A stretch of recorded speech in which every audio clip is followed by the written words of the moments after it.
Welcome into the Trevor Staub Show, episode number 45. Today we have a very special guest for this show. We've got Anthony Barela. We're going to talk to him all about his move to Discraft recently, how he's been switching his bag over. We're going to talk to him how he balances school with touring disc golf. It's going to be a really cool episode, but because of this episode, we want to do a special promotion. Right now, if you use code Barela, that's Barela, at foundationdisc.com, you're going to get 10% off all Discraft. Code Barela at foundationdisc.com. So make sure to go over to foundationdisc.com and check that out. If you're looking to get some Discraft plastic, now's the time. If you're a fan of AB, he's switching over, so it's time for you to as well. Without further ado, let's hop right into the show. All right, we welcome on a very special guest to our show today. We have touring professional, new member of Team Discraft, and quite possibly the furthest thrower of a disc there is, Anthony Barela. Thank you so much for joining the show, AB. Thanks for having me. Yeah, man, definitely. It's been a long time coming. I wanted to get you on the show for a while, but finally got the connection. But first things first, how's the offseason been going for you? Obviously, you've been pretty busy, but how have things been? Yeah, it's been going super well. I played a few tournaments in Arizona and then just been transitioning the bag over to Discraft. It's been super, super easy, and I'm super excited for the season. Yeah, definitely. And how has it been like balancing your schoolwork, once the tour ends? Because obviously while the tour is going, some of it's during the summer, some of it isn't. But does it change at all when the tour ends and you're able to, it's kind of balancing that school and practice? Yeah, it's definitely a bit easier when I'm not on the road. So get a lot more work done like during normally like the regular season. Right. Yeah. And do you ever find it difficult at all to like you make decisions on like, ooh, should I get homework done right now or should I go out and practice? Like, is that something that like puts strain on you at all? No, not really, honestly. It's pretty easy because I take light workloads. So the classes are super simple and like a breeze, really. I just try to put the least amount of stress as possible on me, like with school while I'm on tour playing disc golf. Yeah, that makes sense. I can't imagine trying to take any kind of insane course load while trying to tour. How much school do you still have left before graduation? It really depends on like how many credits I decide to take this next year. Okay. Because I have about like 35-ish left or something, so I could probably get that done by spring 2024. But It's really just like up to how much I want to do at this point. Yeah. Do you kind of feel like at this point you're just trying to take it at your own pace and it'll happen when it happens? Yeah, exactly. Because disc golf's getting so big, the money's getting there. It's like I don't need to really just get it over with quite as soon as I would. Yeah, definitely. No, that makes sense to me. Do you feel like once you do graduate that that's going to be like a big weight off your chest though, knowing that it's straight up disc golf, like that part of your life will be done with for the time being? Yeah, for sure. That'll definitely be nice. Yeah, absolutely. So before we jump into some of the off-season stuff, I want to kind of, to help out the audience and get some context surrounding your career for some of the fans who might not know you quite as well. Let's go back to the beginning a little bit. Obviously, you've been in disc golf from a young age, but how did you first get involved in the sport? I first got involved in disc golf around when I was like, I think 9 or 10 years old. My dad and grandpa played a few times like back in the 90s, and they just kept their discs. And then when I was 9, I just started playing. They took me out because the house we moved into backed up to a disc golf course, so we could just hop the fence and just play all day long. And then we would just do that in the weekend and bring the whole family together, and it was just a blast. Yeah, I feel like that's everybody's dream, like having a house that is near the disc golf course, like walking distance. I feel like I've heard a handful of pros who like that's their story. They just live next to a course because back then, like the game wasn't popular, so you almost had to be next to a course if you were going to play. Like you didn't know about it. Obviously, you played some other sports growing up. It wasn't just disc golf, even though you did play. Do you feel like disc golf was your primary focus back then, or did it sometimes take a backseat to the other sports that you were playing? It definitely took a backseat to baseball. Growing up, I played baseball, and that was like my number one priority until I was like about 15 or 16 years old. Then I started transitioning just to only disc golf. Yeah. Did you, were you playing like travel baseball, doing like the whole thing? Yeah, I grew up in Little League, travel baseball, played a little bit of high school baseball, and then eventually just stopped playing. Yeah, I saw that you were playing high school baseball and then actually shattered a bone on a trampoline park. Is that right? Yeah. How did that happen? I was trying to do double backflip on a trampoline, and my friend double bounced me and didn't tell me, and he didn't know I was trying to do that. And I flew off to the side and landed and just completely shattered my humerus bone in my left arm. Dang. So that was like the Yeah, baseball career was done after that. pretty much. Yeah, I was like, screw it. I'll just because I could still play disc golf when I held the sling and just throw sidearms around. Oh, there you go. Good work for the So yeah. sidearm, I guess, at that point. Oh yeah. So when you were playing baseball, do you think without that injury, would you have ever transitioned to disc golf full time, or like was that like honestly kind of a lucky thing that happened that caused you to switch over? I think I definitely still would have eventually transitioned to disc golf because I had won the amateur world championships in AmNats in Yeah. 2015, and then like a few months later that happened. So I feel like I was slowly making the transition into it, anyways. Okay, yeah, I was gonna Yeah. say, you were on a trajectory for success in the sport. You know, you were starting to Mhm. make a name when you won Am Worlds and USAMs in 2015. You were the youngest to do so. Yeah. I honestly, when I looked at it today, when I was kind of doing some research, I'd forgotten that it was Am Worlds and not Junior Worlds, and I was like, man, Yeah. like that was definitely significant back then. Hmm. At that point in your life, you know, you had just won those two tournaments and like you were beating grown men in those events Yeah. at the top of the amateur field. Did you know that professional disc golf could be a career for you at that point in the future? Yes, at that point, I was thinking about it. Like, I could be like a pro disc golfer because I was hanging out with Paul Macbeth all the time, and Yeah, he was like, I thought it was the coolest thing that he was just disc golf. right. Yeah, no, Yeah. it was. It certainly was pretty awesome to have that success at a young age, and I know you were definitely on a lot of people's radar. I mean, I remember hearing your name and hearing about you and seeing like I think I saw like one of your in the bags on Paul's Oh channel yeah, I was like like way back. 14. That video is gone. It's been scraped off the internet because Really? Paul, so he had it on his channel, and he like completely purged like half of his YouTube channel like a few years back. Your in the bag didn't survive. So, Wow, I didn't know so that. as far as I know, there is zero AB in the bags on YouTube right now. So Yeah, I actually just filmed a little in the bag today, so we'll there see you how that go. works. Yeah, I was wanted to look back at it because I just remember you had like six rock threes in your bag, and like Yeah, I back carried way then too many discs back then. that was like the coolest thing ever back then to have like just fly die rock threes, Oh all of yeah. them. Hmm. Yeah.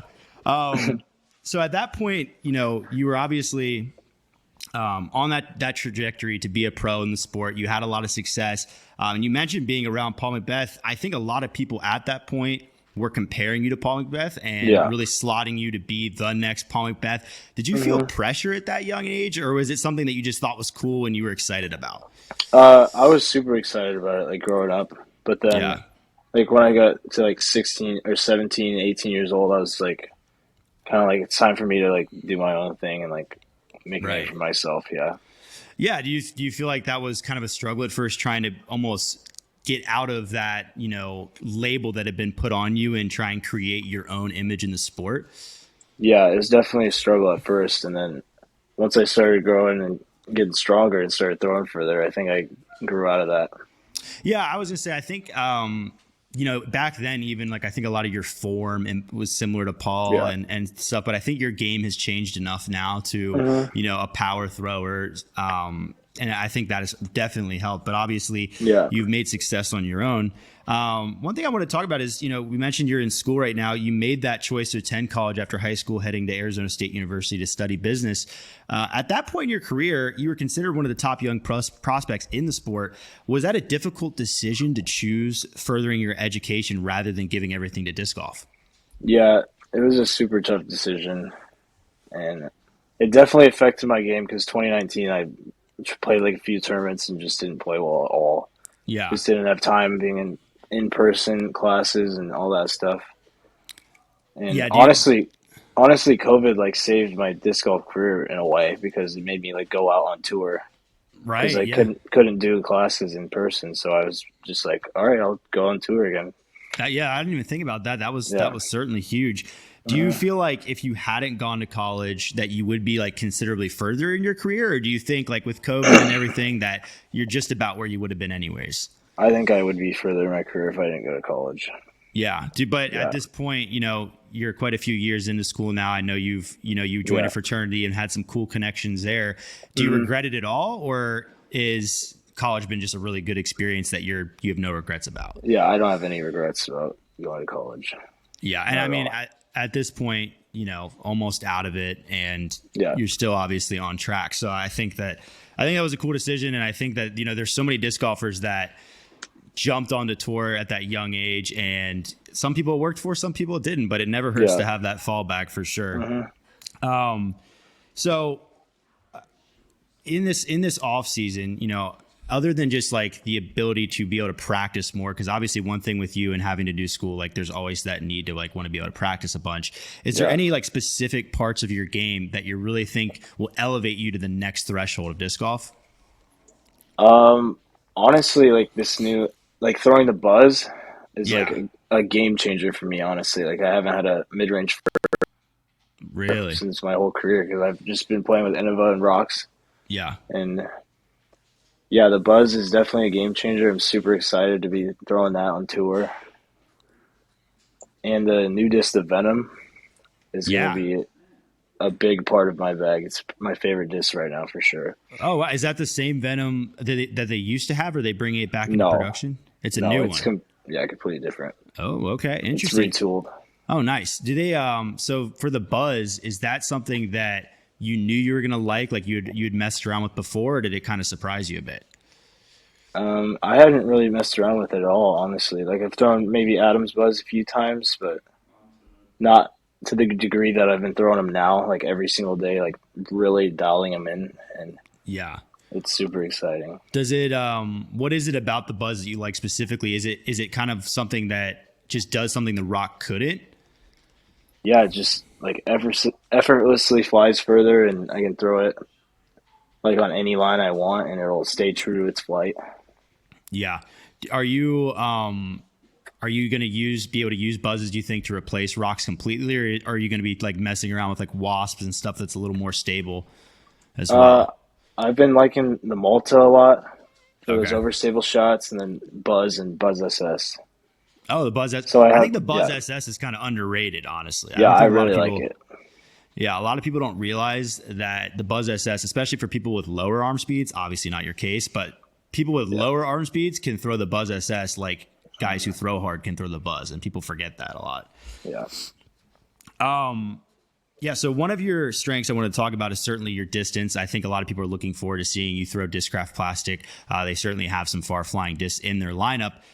Do you think there's anybody on tour that can outthrow you? Because I feel like we need answers because I've asked a few different people and they kind of get cagey, don't really want to say, but like, are you the furthest thrower on tour? Um, I would say honestly that David Wiggins Jr. can throw it further than me for like Okay. distance competitions. Like pure distance lines. Okay. Yeah, but I think on tour on the course, I don't think anyone flies as far as I could. Okay. I was going to say, Yeah, I would say the only guys that would be like comparable, I would throw Drew into that mix. Obviously, he puts a yeah, good Drew move can on it. do it. Or what are the other guys you feel like that are like somewhere in your league in the distance? I would say Drew, Double G. Yeah. Um, who else? Albert Tam. Oh, really? Yeah, he throws really far too. Who else? I had one in mind. I just forgot it. Oh, Eagle. Yeah, Eagle. I guess he does crush. It's interesting. And I think like each of those guys you mentioned, like almost all of them have very different like form and builds that yeah, allows them to throw. Like I think you and I guess you have kind of like an elastic form, I would say, where you really like have a nice quick hit point at the back of your form and you have more of that yeah. tall build. Whereas then you have guys like Drew and Double G who just kind of muscle it out there. Do you Yeah. feel like there is an ideal build for disc golf, or is it kind of just like finding out what works best for your body type? I would say the length definitely plays a huge factor in like distance for Yeah. sure. So like the longer, just like the ape index with like the longer arms is definitely helpful because Drew has super long arms for his height. I'm Yeah. not Yeah. sure. I'm not sure about Double G's arms, but I've yeah, heard Paul talk about that before, and just like because he has a pretty good wingspan for his height too, yeah, and yeah, that definitely seems to make a difference. But yeah, it certainly helps those guys. So you've thrown discs like 80 plus miles an hour. What's actually the fastest you've been clocked throwing a disc? I think 84. 84 was the 84. fastest. Yeah. Gosh, yeah, that certainly is a pretty good move. And that makes me wonder because I feel like, I've been clocked throwing discs and baseballs because I have a baseball background. Nothing very fast, but I feel like throwing a baseball, you can usually get a little more speed. So that made me Yeah. wonder, how fast do you think you could get a fastball these days? These days, I'm not sure. I could probably throw it about the same as a disc. I've lost my mechanics, so just like Yeah, pure muscle it.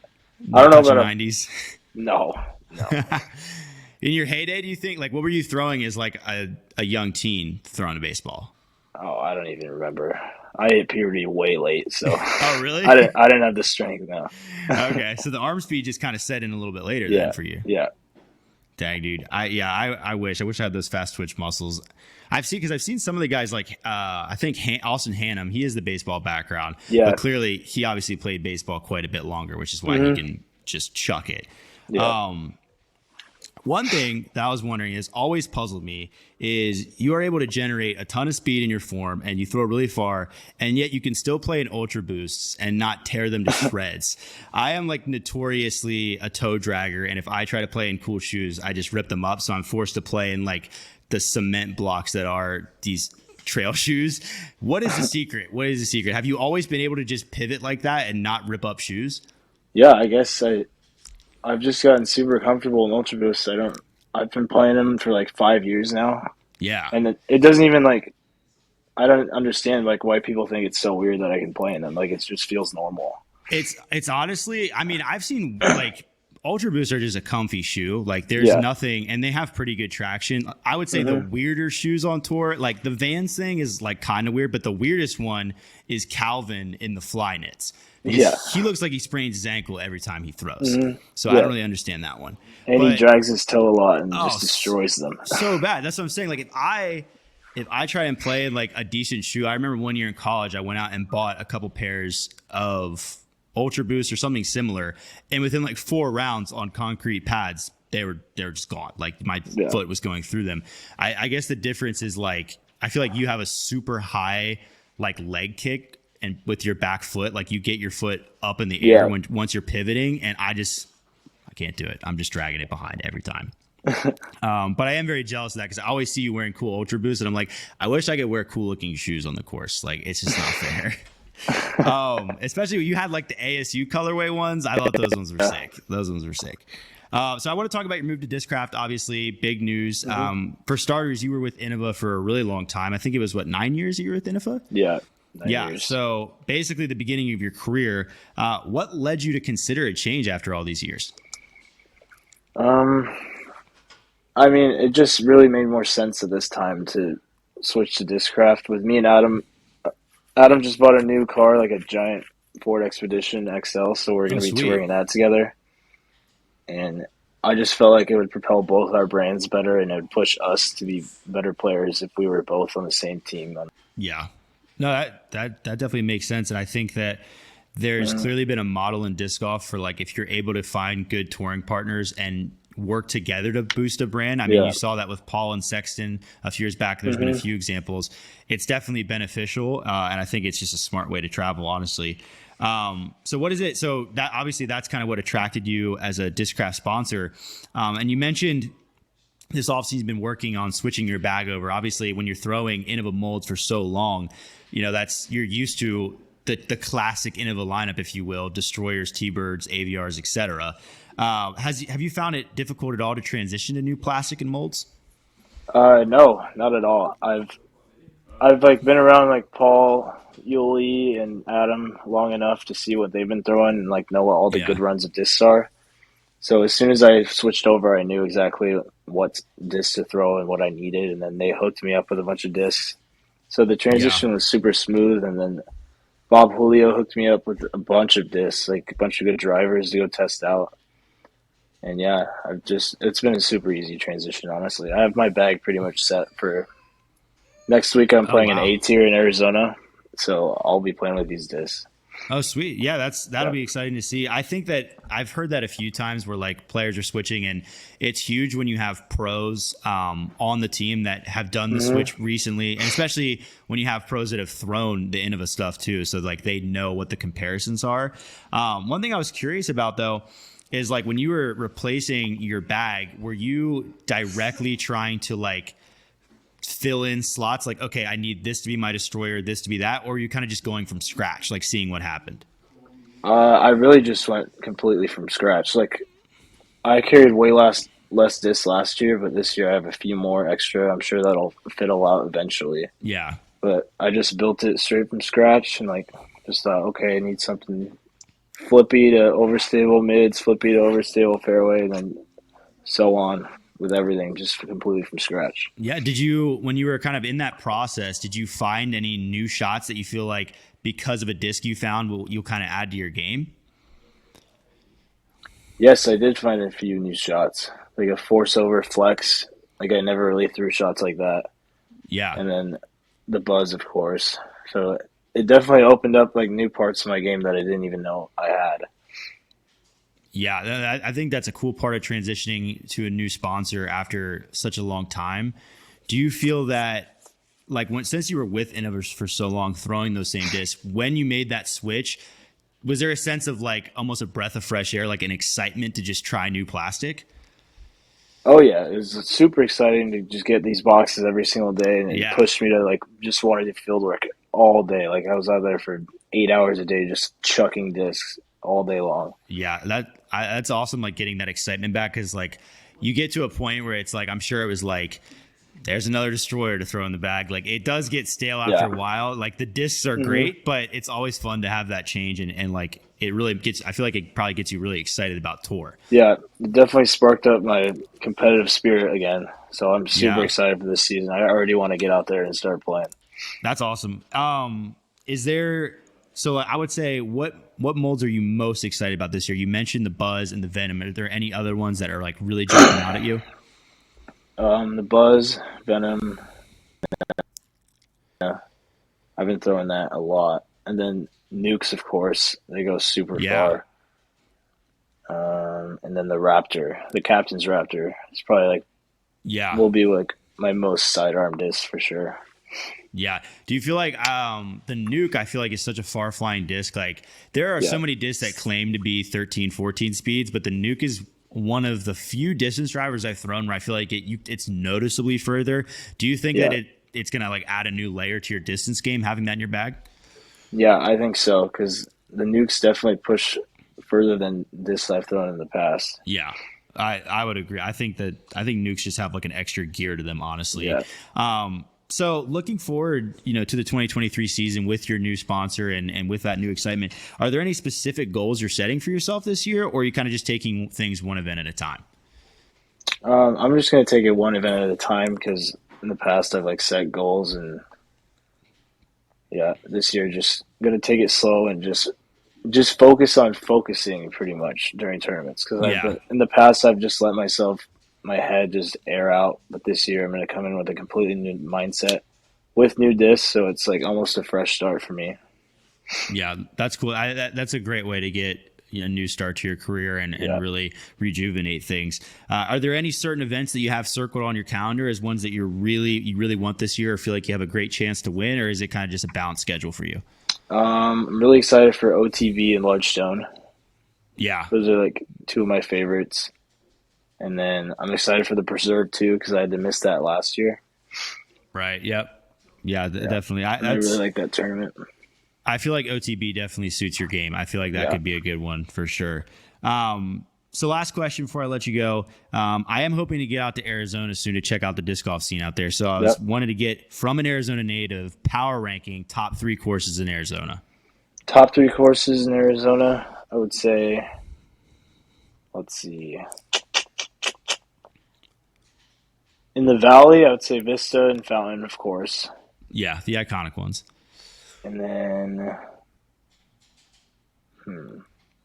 in Flagstaff, my favorite course is McPherson, I would say.